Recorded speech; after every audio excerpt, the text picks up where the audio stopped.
Well, I want to welcome everyone to Unleashing Unstructured Value through Artificial Intelligence. I want to thank you all for making time to be here today, and we're excited to be talking to you.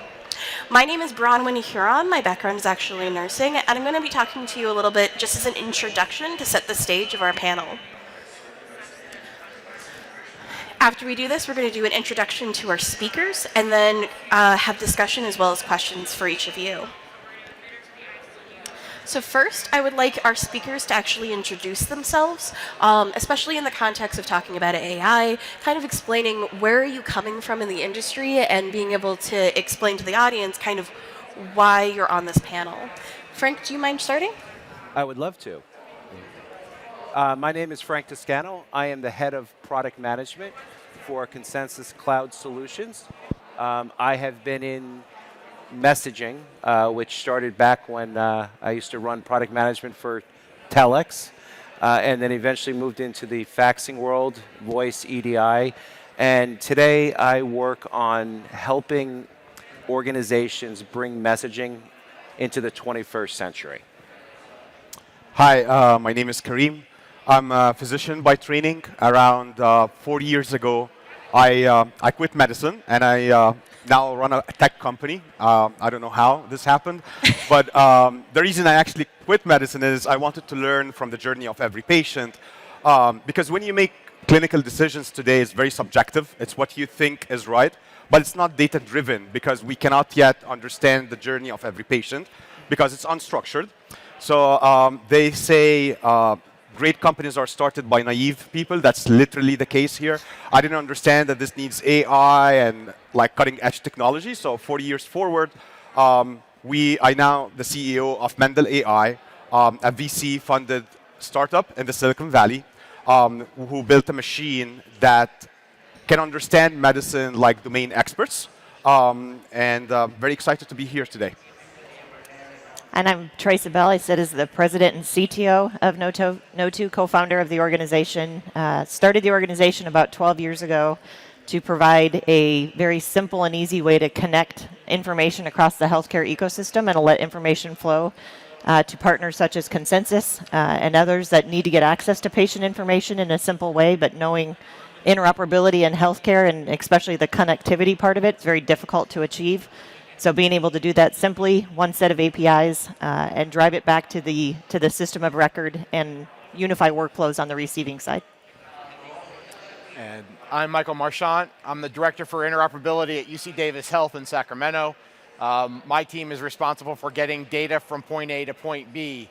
And a lot of times that data is discrete, and sometimes it's not discrete. And what we're looking for is more data liquidity. Part of 21st Century Cures is going to require us to provide access to that data to patients and some of our partners, and really leveraging technology like this will help enhance our workflows and some of the other pieces of information that we need to do our business at UC Davis. So thank you for having me. So one of the things I want to make sure everybody realizes, we do have a microphone set up. I've sat through a lot of presentations, and I know they always hold questions to the end. We would prefer to have questions come up as they come up. Our goal is to educate and to share our knowledge with the expert panel we put forward. And I want to make sure that we get to anybody's questions, especially as it relates to both the electrification, so to speak, of documents, as well as the ability to extract intelligently and create structure out of chaos. So with that, Michael, I'm going to go to you first, because being an interoperability specialist, you must love getting a piece of paper in that transmits as a fax so that it can be processed. How do you see that challenge at UC Davis, and how are you trying to address some of this?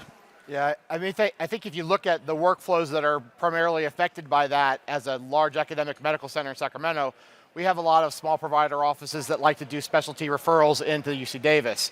So you talk about the referral auth process, that a lot of work is being done. I'm part of the Da Vinci project as well that is working through some of those use cases, CAQH. But you look at that process as a whole, trying to have closed loop communication where most of those offices are going to fax in that form or get information back. A lot of the 21st Century Cures requirements, or we're trying to send admission, discharge notifications back, or transferred notifications back to the primary care provider, how many of those providers are actually on electronic communication, have the technical infrastructure or support to actually receive that information back? So part of this is really kind of an evolution as we move forward from what they're doing today in fax, and as you saw from some of the survey numbers, their reliance on that is mostly based on maybe the technology in their EHR or the actual capabilities of the people within that office. And I think for us, getting those data into workflows where we can close the loop on communication, that they've referred their patient, they've been scheduled for a visit, the information that comes from that visit. I'll tell you today, we probably deliver about 1 million documents through our national network connections at Care Quality, eHealth Exchange. We're an Epic customer, so we do Care Everywhere. But through those mechanisms, we do exchange millions of documents. But it doesn't help those particular use cases. And this is where an effective solution around, again, this one particular use case, but result distribution, there's a lot of other use cases where we see information coming in this way, and it ends up either being scanned or dumped into a particular folder, and it isn't accessible or usable as discrete data. And those are the challenges that we're trying to overcome, not only from an organizational and workflow standpoint, but also being able to take that information and provide it back to patients electronically. So. Very good. Thank you very much. Yep. So, Kareem, as a former practicing physician, I've never had the pleasure of having to deal with that, and I certainly did not stay at a Holiday Inn yesterday. So I would be very curious, how is that impacted from a clinician perspective? How have you been impacted by getting, paper just sporadic versus having it electronically kind of at your fingertips? So there is short-term impact and long-term impact. So the short term is you are a physician, you're sitting in the practice, you receive a fax, you have a patient who has some acute condition, you need to know what medications they are on, you need to know any family history they have. There's like 10 data points you need to know about the patient. And the only way you can do that is you're going to have to read the full record or glean through it. That's a very inconvenient process because you have 15 minutes with the patient. You don't want to spend 5 or 10 minutes just reviewing their records to make a decision. That's one short-term impact. The longer-term impact, and I used to practice in the oncology department, you see a patient, you put them on a chemotherapy, and you say, come back in 6 months, let's see how it works. That's trial and error. And when you see someone on chemotherapy, you understand, as a physician, you don't want to do that. The reason you're doing it is because you cannot predict the outcomes, because again, we are not learning from the journey of every patient. Every patient is like a big black box. All of the learnings that, like the good, the bad, and the ugly that happened, is not in a form where other physicians can learn from. So when you're seeing the patient, you're having a problem, but the general idea of how we practice medicine today, that it remains more subjective than objective, remains to be a challenge. And you cannot ask an author to write a movie in a structured format, right? You cannot say, please write a movie by filling in those blanks and those drop-down windows. You cannot. Every patient is a story. Every patient is a movie. And the only way a physician is going to be able to document it is going to be through unstructured formats. It's going to be text. It's going to be story. This is not going to change. Technology has to change, not the behavior of the physician himself. Excellent. Thank you very much. Teresa, you started your organization about 12 years ago, as you said before. I'm curious, what was the driver behind it? What's a little bit of the background in terms of efficiency, in terms of when you started the organization? What were you trying to accomplish? Well, I'll piggyback off of what Dr. Galil said, that as we look at every patient has their story, as every patient has significant amounts of information that sit across the healthcare ecosystem. And healthcare, what we saw coming is that healthcare was moving out of the hospital, or the focus to healthcare was moving out of the hospital to the healthcare community around it, and we're continuing to see that expansion. And as we move into what I'll call the outer rings of healthcare, even though they continue to be more and more inclusive, patients' information becomes much more unstructured, and unstructured information is actually growing significantly more than structured information in terms of healthcare. And there's one modality today that manages that effectively every time, and that's fax, and that's a reality of healthcare. And so we looked at it as part of the organization and said, if we kind of embrace the fact that fax is existing and look at all of the other modalities that are coming up for exchange, and get the technology discussion out of the equation, because as a provider, they don't care. I don't care if the information came to me over, direct secure messaging. I don't care if the fax came to me. I don't care. Just stick it back into my workflow and make it consistent in the workflow experience, because I'm running a business at the end of the day. I want to take care of patients. I'm running a business, and push it back into the workflow in the most intelligent way that you can. And that's what really drove the passion of our organization, is to say, how do we make that unified communications experience across the healthcare ecosystem consistent? And so when we deliver content, again, unstructured to fully structured, to platforms such as Consensus or to other groups, how do we make sure that we're doing that in the most intelligent format, so then it can be pushed back into the workflow? But there's realities too, sitting in the side of the EHR, depending on the EHR that we're working with and the workflows that they've embedded in their platform, there's still their ability to accept certain formats, and they can't necessarily deal, even if we converted something that was fully unstructured to fully structured, they can't necessarily take that in yet and manage it. So we have to take this crawl, walk, run approach, where we address workflows first, get it in front of the provider in the most meaningful way that we can, based upon all the variables that we have, and then start to evolve that transaction to be more and more enabled and more intelligent based upon what's being received by that provider. Because at the end of the day, they need that information the right time, the right place, and presented to them in the most effective and meaningful way. No, that's great. Now, I think the panel can all agree that clearly a cloud faxing solution would be far superior to dealing with just paper that's floating around and potentially gets lost or misplaced or associated with the wrong patient. But just bringing a cloud fax solution in is, while nice, doesn't really help with interoperability or moving data to improve patient care. Kareem, I'd be very interested. You obviously, several years ago, started an AI organization. From your perspective, what's different? Meaning, OCR has been around for 20 plus years. So everybody's familiar with optical character recognition, and you say AI, or you say you're extracting data, everybody instantly thinks just OCR, it's all the same, there's no differences. What are those nuances? Because everybody under the sun today is building an OCR or data extraction platform. How do you differentiate when you start talking about AI, natural language processing, or an enhanced optical character recognition? So I think there's two major changes that has happened in the last few years when you look at the AI landscape. We're all familiar with the story of the guy who cried the wolf. And this is literally the status of the AI industry today. There's a huge number of AI companies that started a few years ago. They promised that they will change healthcare. Some of them are so big, some of them were startups. But the reality of the matter, they did not change healthcare. Some of them are up to sale today, are up to be sold today. And what that did is, folks like Michael, for example, now are spending more time scrutinizing the AI solutions that are being presented to them, because they understand that AI is a great promise, but it needs to be validated before being implemented in an organization. And that created some very strong force for only the survival of the fittest, if I would say. That's one major change that happened. The second change that happened is, so AI went through a phase where it was all about deep learning. It was all about neural networks. There's some buzzwords that everyone was throwing out there.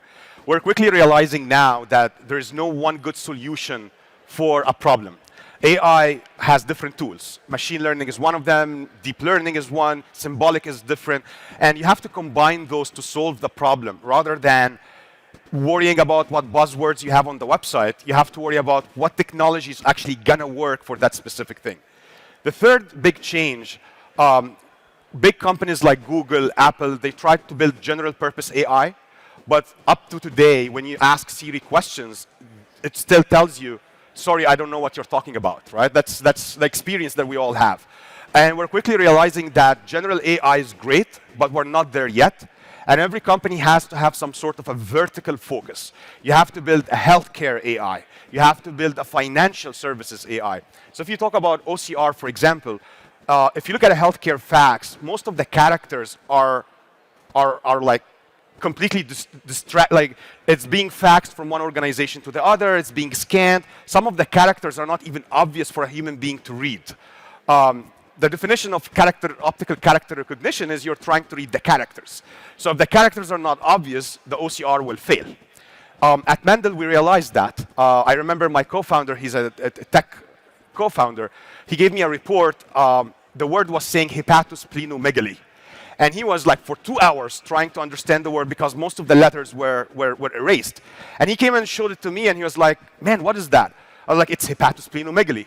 And he was like, how did you just get it? And the reason I did is because I read the context of the document and I kind of auto-filled that it is hepatosplenomegaly. That was the changing point for us as a company. We built a technology that understands context rather than understand characters, because that is the status of healthcare. Another example, if I tell anyone here, she told him, I'm going to leave you, you'll understand this is a divorce or a breakup. A machine understands there is a male, there is a female, there is action of departure. When you look at how doctors describe a patient's story, it's full of nuances, like she's going to leave you kind of nuances. You don't need a machine that is doing NLP, just processing words.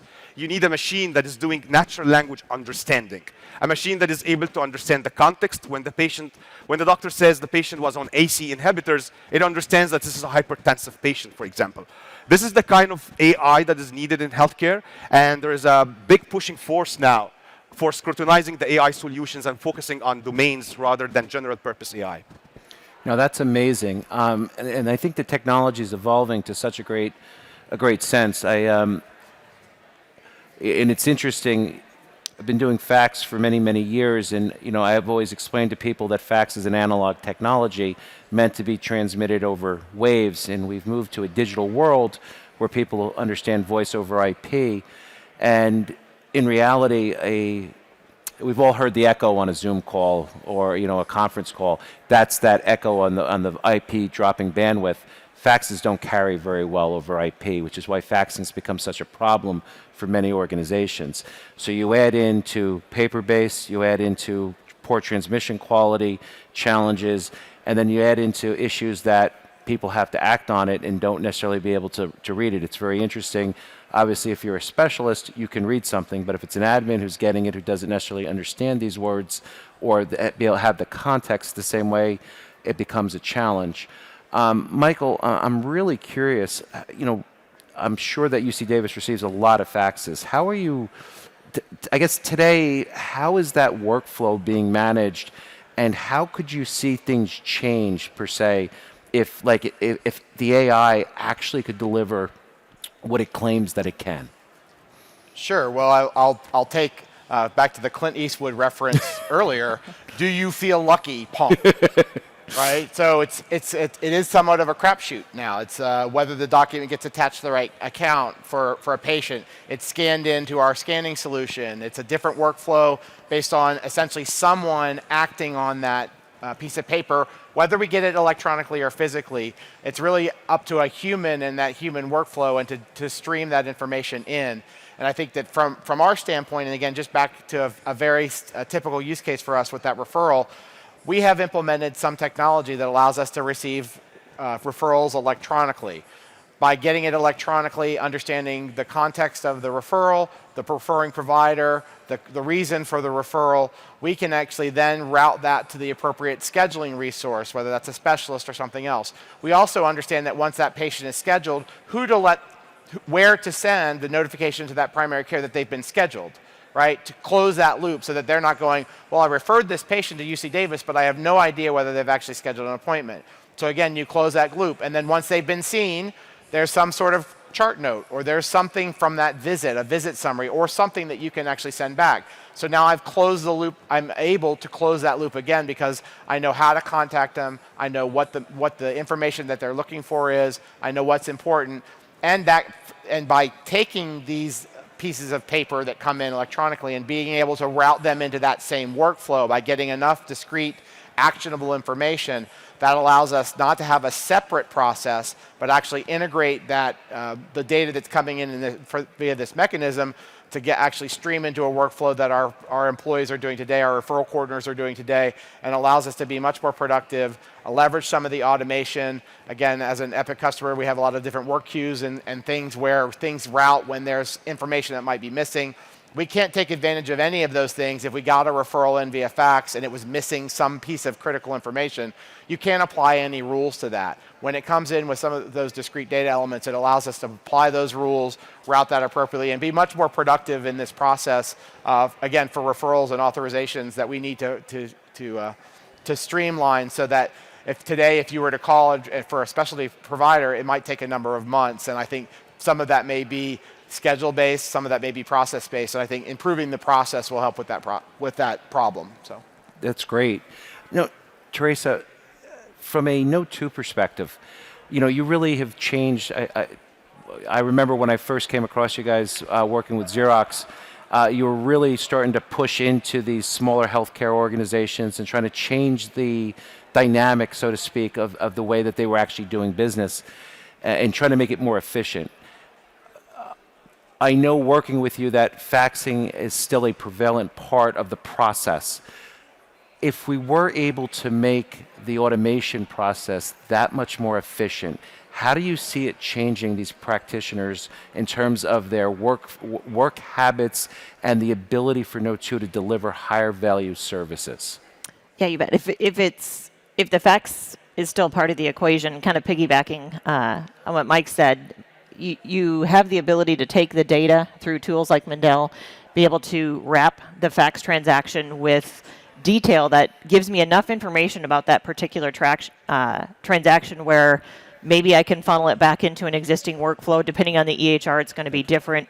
I can funnel it back into an existing workflow with the right patient context, what type of document, what type of transaction it is, and enough information to initiate what's happening in the EHR and elevate that fax transaction to be an intelligent transaction.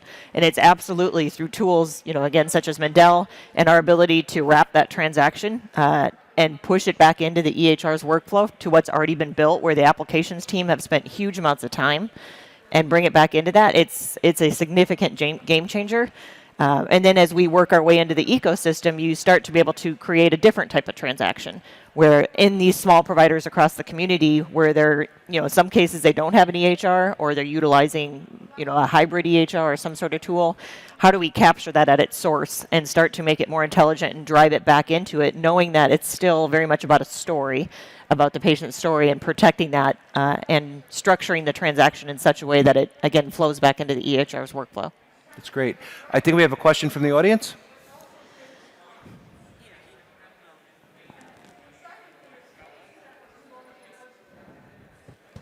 There you go. Oh, okay, great. We got it. So it's been very difficult, especially when kind of dealing with clinics and small offices in the ecosystem of a larger healthcare system to stop the faxes from coming in.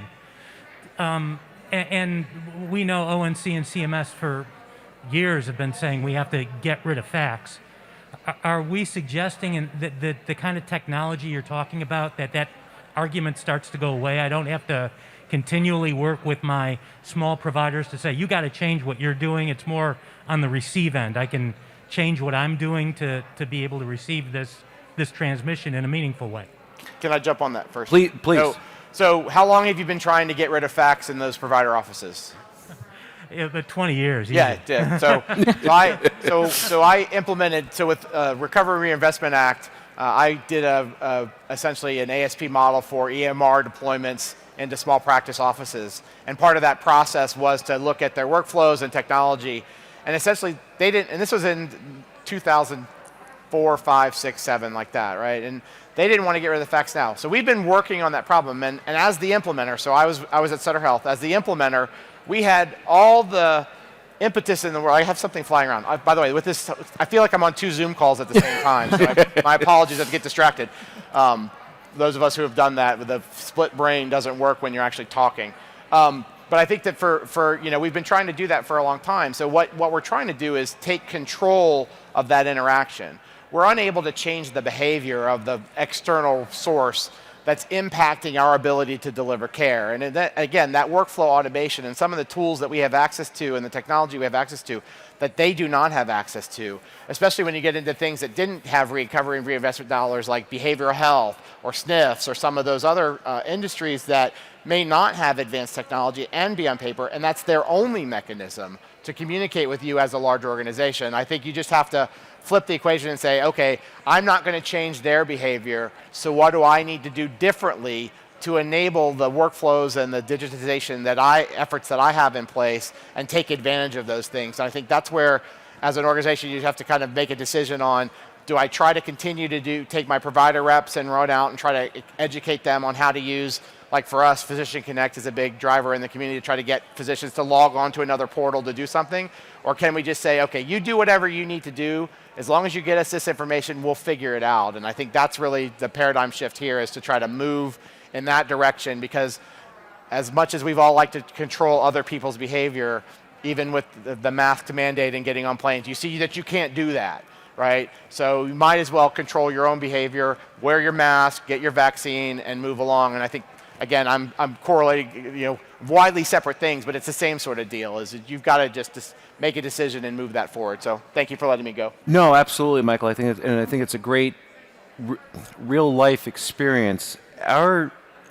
One of the things, and I get to ask this question a lot, like, hey, fax is still around. People are shocked sometimes that fax still even exists outside of certain industries where it's still very prevalent. And one of the things I always point to, I'm like, well, you hire a new admin in the front office, and you go back and you say, all right, we need to get a referral over to a specialist. Well, it takes them a long time to learn an Epic, a Cerner, an Athena, any one of the EHR systems. All right, somebody's brand new, learning exactly the processes. It takes all of about 30 seconds to walk to a fax machine, type in 10 digits, and hit send. The barrier of entry is much lower, and that's why it's so hard to change certain behaviors. And I think one of the challenges starts to come, any great interoperability solution has to account for fax. And one of the things we're trying to highlight today is the fact that faxing doesn't have to be a bad word. There are better ways to fax. There are better ways to use data that has not been structured, or that is an image, and create it into a structured format, kind of taking, delivering order out of chaos. And when we start to talk about the AI, the artificial intelligence and the processing, the integrations, one of the things we look at when we start to talk about this is, when we start saying interoperability, how do you connect all of these different providers? And, one of the things we've been looking at and working with No2 on is, how do I take a message, regardless of the type, and bring it into a back-end system and deliver it?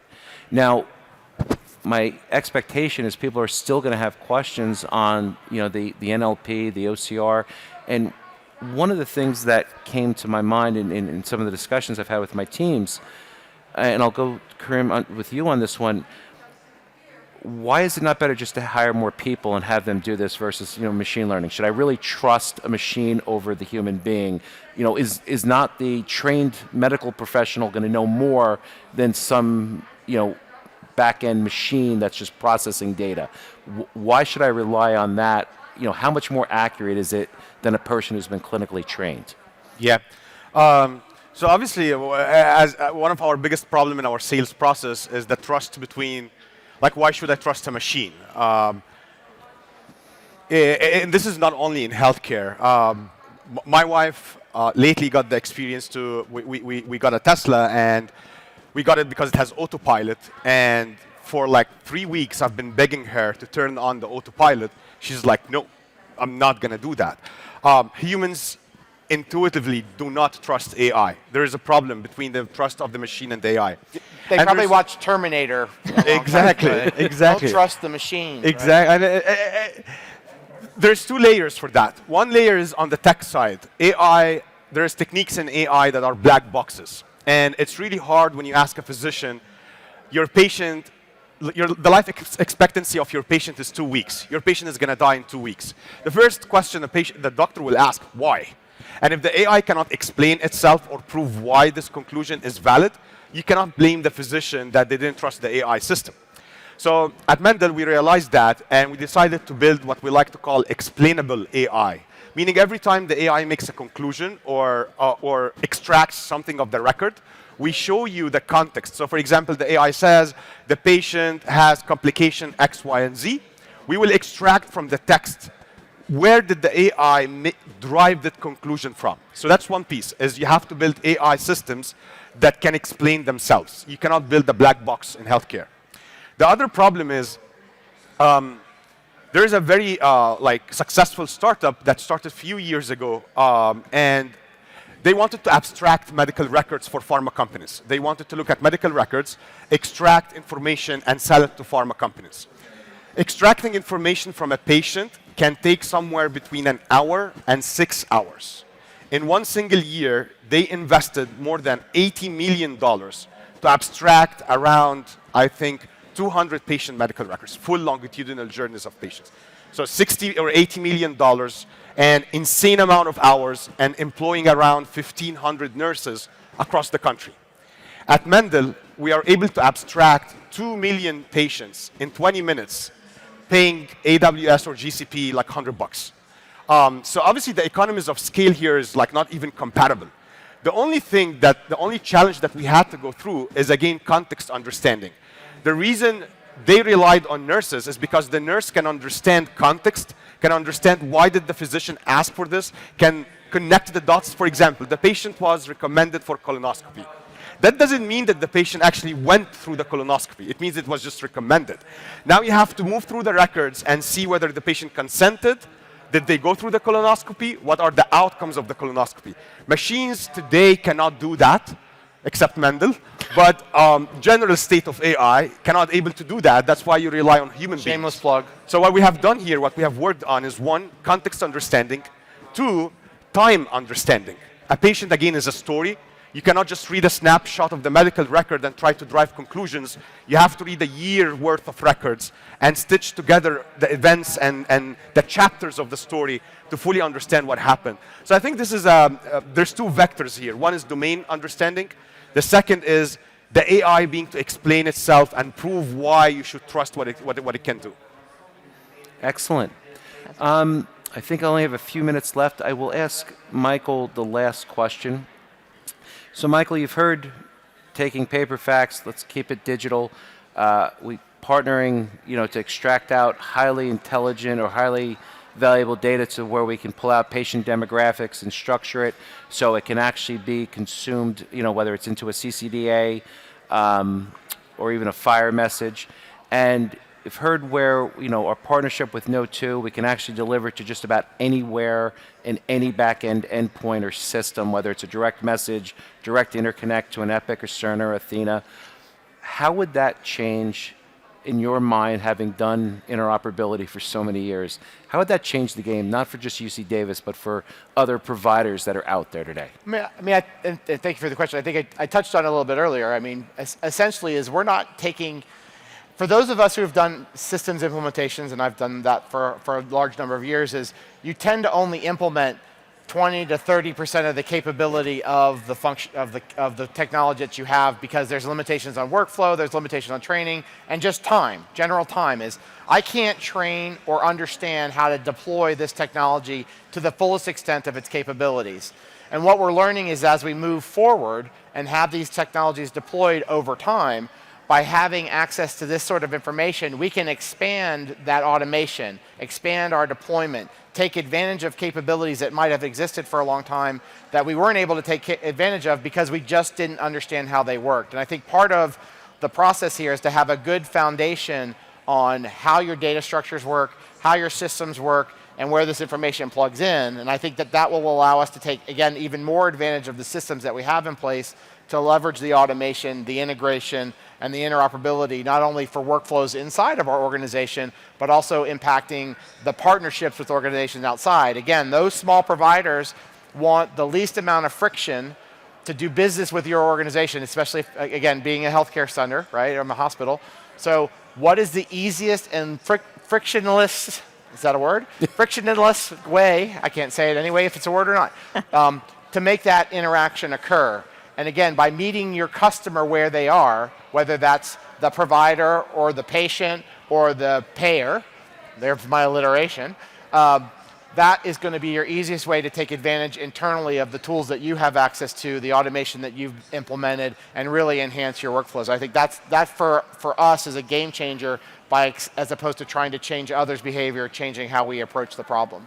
All right. Frank, I'd like to add on to that with what you're saying there, Mike, because I think it's a really important point, is to take advantage of tools that health systems have spent millions of dollars on, high dollar amounts in these tools, and they're not taking advantage or maximizing the use of these tools. And I'll use an example of an EMS workflow that No2 and UC Davis and some other groups are working on, where today, if I'm an ambulance, I'm in the field, I'm likely delivering that via fax. So there's what they call an EPCR report. They pick up the patient, I'm filling it out, I'm going to deliver it via fax. There's some other modalities that give us the option to take advantage of, for instance, receiving that fax as a direct message in Epic, and embedding an EMS or it's sitting in that ED department, receiving that EPCR from the ambulance. So they just took care of the patient, they dropped the patient off.